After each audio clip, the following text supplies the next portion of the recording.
ایک حدیث میرا دل کرتا ہے آپ کو یاد ہو جائے. مستدرک للحاکم میں حدیث ہے. حضرت انس بن مالک رضی اللہ تعالیٰ عنہ فرماتے ہیں ایک بھائی حضور کی بارگاہ میں بیٹھا رہتا تھا. نکما نہیں تھا. شارحین حدیث کہتے ہیں کہ کسی مجبوری سے وہ کام نہیں کر پاتا تھا, یا کرتا تھا تو کام آگے نہیں چل پاتا تھا. ذہنی صلاحیت ہی شاید زیادہ نہیں تھی. یہ حدیث مشکات میں بھی موجود ہے, مستدرک للحاکم میں بھی موجود ہے.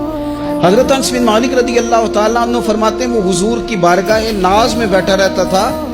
اس کے بھائی نے آ کے شکایت کی, یا رسول اللہ صلی اللہ تعالیٰ علیہ وسلم, یہ کوئی کام ہی نہیں کرتا, کوئی محنت نہیں کرتا, کوئی جدوجہد نہیں کرتا, آگے نہیں بڑھتا. مجھے اس کی ضروریات کی کفالت کرنی پڑتی ہے, مجھے جدوجہد کرنی پڑتی ہے, مجھے اس کے معاملات کا خیال رکھنا پڑتا ہے, آپ اسے سمجھائیں. تو حضور نے بہت سارے لوگوں کو سمجھایا جو کام نہیں کرتے تھے. ہمیں سیاستہ میں وہ حدیث بھی ملتی ہے جس بندے کو نبی پاک صلی اللہ علیہ وسلم نے کہا تھا کہ تیرے پاس جو بھی گھر میں ہے لا, تو وہ پیالہ اور کمبل لائے تھے. حضور نے بیچ کے کہا تھا جا کلاڑا خرید کے لا اور لکڑیاں کاٹ کے تو بیچ کے اپنا اور اپنے گھر والوں کا پیٹ پال. یہ ساری باتیں اپنی جگہ پر یہاں نبی پاک نے ایک روحانی مسئلے کا حل بھی بتایا. اللہ کے محبوب علیہ السلام سے عرض کی حضور یہ یہیں بیٹھا رہتا ہے اور سارے ہی کام مجھے کرنے پڑتے ہیں.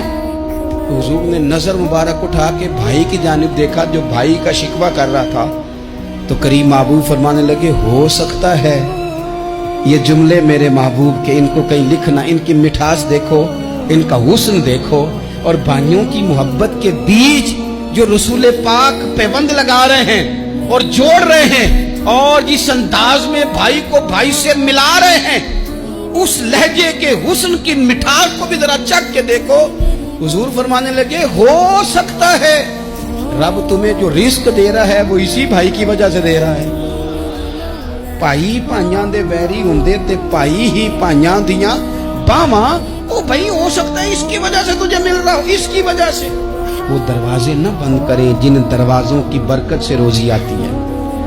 کبھی بھی وہ کام نہ کریں جن کاموں کی اگر آپ کو کل تک برکت تھی, کل تک کام ٹھیک چل رہا تھا, کل تک نظام بہتر تھا, اور آج آپ کو محسوس ہوتا ہے کہ کہیں کمزوری آ گئی ہے, کہیں حالات اس طرح کے نہیں رہے, تو پھر آپ غور کریں کہیں ایسا تو نہیں کسی غریب کا آپ کے گھر سے رزق جاتا تھا اور آپ نے بند کر دیا, کسی کی مدد ہوتی تھی آپ نے بند کر دی, کسی کے ساتھ شفقت ہوتی تھی آپ نے بند کر دی, کوئی شخص آپ کی وجہ سے تسلی میں تھا اور پھر آپ نے اسے تکلیف میں ڈال دیا.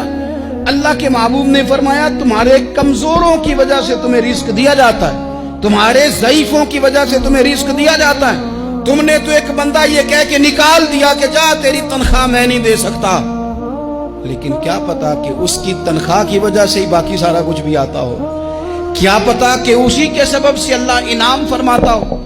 لہٰذا ان روحانی مسائل کا بھی تھوڑا سا خیال کریں.